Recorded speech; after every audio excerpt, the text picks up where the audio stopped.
డబ్బు, అనారోగ్యం, ఉద్యోగం, వ్యాపారం, అప్పులతో బాధపడుతున్నారా? మీకోసమే launch your future programme.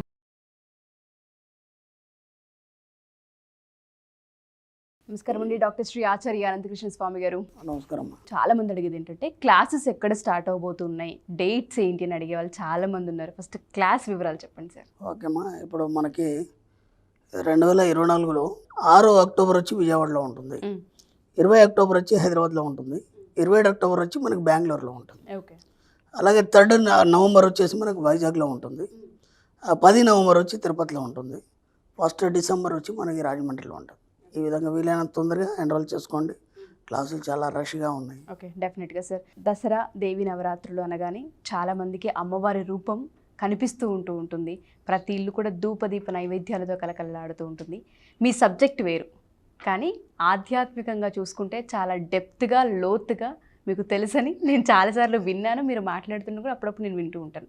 So ఈ దేవి నవరాత్రులకు సంబంధించి కూడా ఏదన్నా మీ సైడ్ నుంచి నేను చెప్తారని ఆశిస్తూ ఉన్నాను.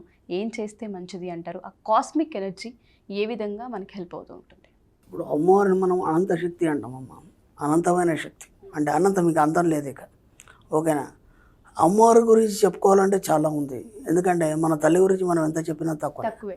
నేను ఒక అమ్మవారి ఉపాసకుడిగా నేను కూడా ప్రతి సంవత్సరం అమ్మవారి సంబంధించిన కార్యక్రమాలు నిర్వహిస్తాను.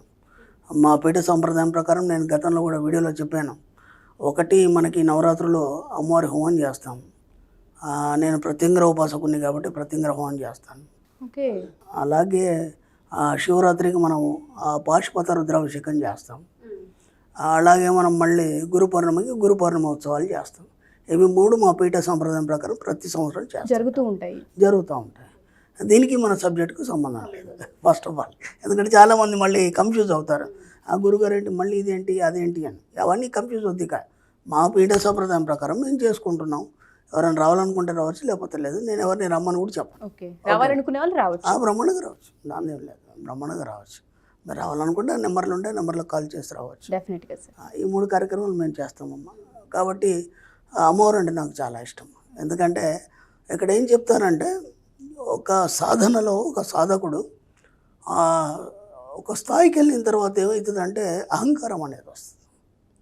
ఒక సాధనలో ఒక సాధకుడు ఒక స్థాయికి వెళ్ళిన తర్వాత అహంకారం వస్తుంది. అది నా పట్ల కూడా జరిగింది. ఎందుకు వస్తుంది అంటే, ఆ సాధనలో ఏమవుతుందంటే బాడీలో వేడి అనేది పెరిగిపోతుంది. అంటే దాని యొక్క ఎనర్జీ యొక్క శక్తి బాడీలో వేడి అనేది పెరిగిపోతుంది. వేడి పెరిగిపోయి మనిషి లోపల అహంకారం అనేది ప్రబలుతుంది. అంటే నా అంతటి వాడు లేడు, నేను ఇంత గొప్ప సాధన చేశాను, నేనేమైనా చేయగలను, నేనేమైనా సృష్టించగలను, నేను ఏదైనా డిస్ట్రాయ్ చేయగలను. ఇట్లాంటి ఎంత బాగున్నా సరే ఆ లోపల కలుగుతుంటాయి, అవన్నీ కలుగుతుంటాయి. ఎప్పుడు ఒక స్థాయికి వచ్చిన తర్వాత, ఆ ప్రైమరీ స్టేజ్లో నేర్చుకున్న స్టేజ్లో కాదు, అంత సాధించిన తర్వాత ఇతడు ఒక గొప్ప సాధకుడై ఇతరులకి స్థాయికి వచ్చిన తర్వాత చాలామందికి, నాకనే కాదు చాలామందికి అలా వస్తుంది, ఆ భావన కలదు. ఆ భావనలు ఏమవుతారంటే ఏదో అలజడి చేసేసి ఇరుక్కుపోయి వాళ్ళు డిస్టర్బ్ అవుతారు. అర్థమైందా? కాబట్టి ఎమ్మటే ఏం చేయాలంటే, నువ్వు ఆ సాధనలో ఎంతో సాధించావు, అదంతా కూడా ఒక గ్రేట్ ఎనర్జీ. ఎప్పుడు ఎమ్మటే ఏం చేయాలంటే మనం అమ్మవారి సాధనలోకి వెళ్ళిపోవాలి. ఎప్పుడైతే ఆ ఫీలింగ్స్ మనకి కలిగినాయో, నాకు తెలియదు. మా గురుగారు మళ్ళీ అమ్మవారి సాధన మొదలుపెట్టుకుంటే నేను ఆశ్చర్యపోయాను. మళ్ళీ ఇప్పుడు అమ్మవారి సాధన ఎందుకని నాకు తెలియదు. గురుగారు చెప్పినట్టు వినాలి కదా. అమ్మవారి సాధన మొదలుపెట్టమన్నాడు. అప్పుడు అర్థం కాలేదు నాకు అప్పుడు అర్థమైంది కదా. అమ్మవారి సాధన మొదలుపెట్టిన తర్వాత కొన్ని రోజుల తర్వాత సాధనలో సిద్ధి అయిపోయిన తర్వాత అప్పుడు నా లోపల ఉన్న అహంకారం తగ్గి ప్రేమతత్వం మొదలైంది. అది ఎలా ఉంటుందంటే, ఒక తల్లికి ఒక బిడ్డకు ఉన్నటువంటి ఏదైతే ఆప్యాయత, ప్రేమ, సున్నితత్వం అలా అయిపోయింది. ఇక మైండ్లోంచి కానీ బాడీలోంచి కానీ ఎలాంటి ఒక ఉద్రేకం కానీ, లేదంటే అరవడం కానీ, అంతకుముందు గట్టిగా అరిచేది చేయడం ఇవన్నీ ఉండేది.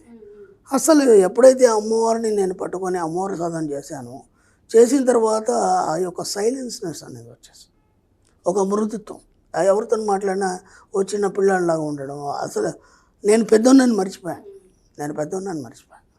అందుకే మనకు కథల పురాణాలు ఏం చెప్తాయంటే, ఒక రాక్షసుడు ఉన్నాడు, చాలా తపస్సు చేశాడు, ఆ తర్వాత ఎన్నో వరాలు పొందిన తర్వాత అందరిని ఇబ్బంది పెడుతున్నాడు. అంటే ఏంది, అహంకారం తలకెక్కింది, ఆ వేడి అనేది వాడిని ఉత్పన్నమై వాడు అందరినీ ఇబ్బంది పెడుతున్నాడు. అర్థమైందా? తర్వాత ఏమైంది, ఒక అమ్మవారు వచ్చింది, వాడిని సంహరించింది. అర్థమైంది? అర్థమైంది. అమ్మవారు వచ్చింది, సంహరించింది. అది ఎలా జరుగుతుంది? ఒక రక్తబీజుడు అనే ఒక రాక్షసుడు ఉన్నాడు. విచిత్రం ఏంటంటే వాడు ఎక్కడెక్కడైతే వాడు రక్తం పడుతుందో అక్కడ ఇంకొకటి పుట్టుకొస్తాడు. ఇప్పుడు వాడికి ఏంటి, నాకు ఈ శక్తి ఉంది, ఇది ఉంది కాబట్టి దీన్ని ఎవరు కూడా ఆపలేరు, ఎవరేం చేయలేరు. ఓకేనా?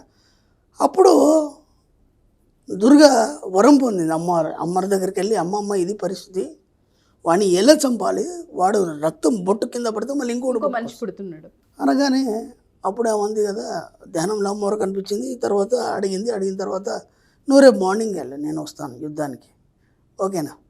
యుద్ధానికి వెళ్ళిపోయినా మళ్ళీ వాడు వచ్చాడు. వాడు వచ్చిన తర్వాత టక్కటక్కడగా యుద్ధం చేస్తాను. బ్రహ్మాండంగా వాడు రక్త చుక్కలు పడుతున్నాయి, కానీ ఇంకొకటి ఉత్పన్నం అవ్వట్లేదు. అర్థమైంది? ఇంకొకటి ఉత్పన్నం అవ్వట్లేదు అంటే అహంకారం మళ్ళీ బయటికి రాకుండా అనగబడుతుంది అక్కడ. వాడు ఆశ్చర్యపోయాడు, ఒక్క నిమిషం ఆగమ్మా, నువ్వు అసలు ఏంటి, నాకేమైంది, నా రక్త చుక్క పడితే ఇంకోటి పట్టుకు రావాలి కదా, ఎందుకు రావట్లేదు అని చెప్పేసి ఇలా చూశాడు. ఎంత దూరం చూసినా అంత రక్తం పడుతుంది, అది అలాగే ఉంది. అప్పుడు ఏంటా అని చెప్పేసి ఆలోచిస్తుంటే అప్పుడు వాడు మళ్ళీ తల్లిని స్మరించాడు. ఏమ్మా, ఇలా నాకు వరం ఇచ్చింది నువ్వే, అలాంటిది మళ్ళీ ఇప్పుడు ఎందుకు పని చేయట్లేదు అని. అప్పుడు ఒకసారి వెనక్కి చూడరా అని ఇలా వెనక్కి చూశాడు. వెనక్కి చూస్తే అంత దూరంలో అంత పెద్ద అమ్మవారి తల ఉంది, లోపల నుంచి నాలుక బయటకు మొత్తం వచ్చి పరచబడింది. ఆ యుద్ధ రంగం అంతా ఏదైతుందో గ్రౌండ్, ఆ గ్రౌండ్ అంతా నాలుక పరచబడింది. కాబట్టి వీడు ఎక్కడ తిరిగినా అది ఎక్కడ పడుతుంది, అమ్మవారి నాలుక మీద పడుతుంది. అప్పుడు ఎమ్మటే వాడు ఇదేంటమ్మా అని ఎమ్మటే వాడిని మడత పెట్టేసి మింగేసింది. ఆ రాక్షసుని రక్తబీజుని మడత పెట్టి మింగేసింది. ఇప్పుడు ఏం జరిగింది అక్కడ మీరు ఒక్కసారి ఆలోచించి, వాడిని ఏం చేసింది అమ్మవారు, తన పుట్టలో పెట్టుకుంది. తల్లి కదా, చంపదు. ఎందుకంటే వాడు హడావుడి చేస్తున్నాడు, అందరిని ఇబ్బంది పెడుతున్నాడు కాబట్టి వాడు టైం అయిపోయింది. కాబట్టి తీసుకొని ఒళ్ళో పెట్టుకుంది, తన పుట్టలో పెట్టుకుంది. కాబట్టి ఆ తల్లి కరుణామయ్యి. అర్థమైందా? ఎవరిని శిక్షించదు, కాకపోతే అలా నటిస్తుంది అంతే చూడ్డానికి. కాబట్టి అది చాలా గొప్పది తల్లి. ఇలాంటివి బోలెడు ఉన్నాయి. కాబట్టి ఆ అమ్మని ఏమంటారంటే ఆ జన్మ కీట బ్రహ్మనని, బ్రహ్మచర్యని. అంటే ఒక కీటకం నుంచి ఏనుగు వరకు జన్మనిచ్చింది అమ్మే. అలాగే అమ్మవారి అష్టోత్తరంలో ఒక నామం ఉంది, జగత్ ప్రసూతి అయినమా. ఈ జగత్తుని అమ్మవారే ప్రసవించింది. అంటే మన తల్లి మనల్ని ఎట్లా ప్రసవించింది, అలా ఈ జగత్తుని ఆ తల్లే ప్రసవించింది. ఇలా అమ్మవారి గురించి చెప్పుకుంటే చాలా చెప్పుకోవచ్చు, ఎన్ని రోజులైనా ఓడదు. ఏంటంటే అమ్మవారి యొక్క ప్రేమ, కరుణ, దయ, జాలి ఎలా ఉంటాయంటే చెప్పాను కదా, ఒక సాధనకి వెళ్ళిన తర్వాత ఆ సాధకుడి యొక్క అహంకారం వంచడానికి, లేదా అతను సాత్వికంగా మారిపోయి ఒక బిడ్డలాగా మారిపోవడానికి ఆ తల్లి యొక్క సాధనలో అదంతా కరిగిపోయి అహంకారం అవన్నీ వాడు ఒక చిన్న పిల్లవాడిలాగా తయారైపోతాడు. మరి చూడండి, గొప్ప గొప్ప వాళ్ళని చూడండి, ఒక స్థాయిలో వాళ్ళ యొక్క జీవితాలు చూసినప్పుడు ఒక ఉన్నత స్థాయిలో ఉంటాయి. ఒక మహర్షులే కావచ్చు, లేదంటే ఒక యోగులే కావచ్చు, ఋషులే కావచ్చు. వాళ్ళ స్టోరీలు విన్నప్పుడు ఆయన అలా చేశాడు, ఇలా చేశాడు అని ఉంటాడు. తర్వాత చివరికి వచ్చేసరికంటే మళ్ళీ అసాత్వికంగా మారిపోవడం జరుగుతుంది. ఇదంతా కూడా అమ్మవారి కరుణనే. వాళ్ళందరూ కూడా అమ్మవారి సాధన చేసిన తర్వాతనే అలా మారిపోవడం జరిగింది. కాబట్టి అమ్మవారి కృపా కటాక్షాలు మీ అందరిపైన కూడా ఉండి, మీలో ఉన్న అహంకారం, ఈర్ష్య, అసూయ, ద్వేషాలని తొలగించి మీ యొక్క జీవితంలో డబ్బు, ఐశ్వర్యం, సంపద నింపాలని మనస్ఫూర్తిగా కోరుకుంటున్నాను. గొప్ప ఆశీర్వాదం. Thank you Guruji. Thank you so much.